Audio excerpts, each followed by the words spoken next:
Hello everyone and welcome to this week's edition of the Prairie Stars Weekend Update.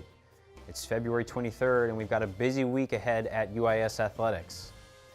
Now, in case you missed it, the men's and women's basketball teams played their final home games of the season this past weekend. On Saturday, women's basketball seniors Cassie Wolf and Courtney Knuckles played their final games at track. And Cassie scored a season-high 14 points against the Rangers of Wisconsin Parkside. On the men's side, seniors Dylan Sparkman and Kentrell King made their final appearances and nearly pushed the Prairie Stars to victory against Parkside, but the team came up just short in overtime, 83-82.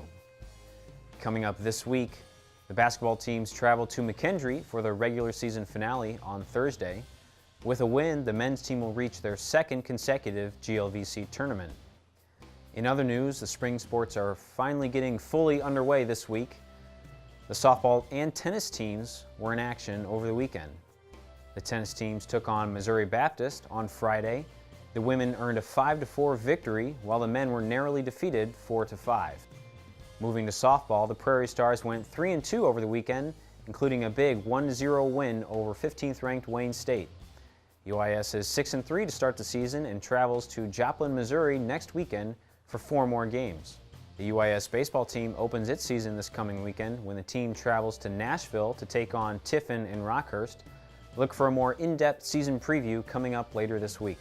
And finally, UIS Golf opens its spring season this week at the Frito-Lay Intercollegiate in Philadelphia, Mississippi. Then on the weekend, the teams travel to Las Vegas for the Triton Invitational.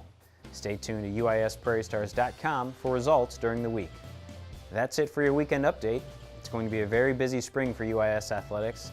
Be sure to follow UIS Athletics on Twitter and Instagram at UIS Athletics. Like us on Facebook and be sure to check out our website at UISPrairiestars.com to see what's coming up this week. We'll be back in 2 weeks' time on March 9th. Thanks for watching. We'll see you next time.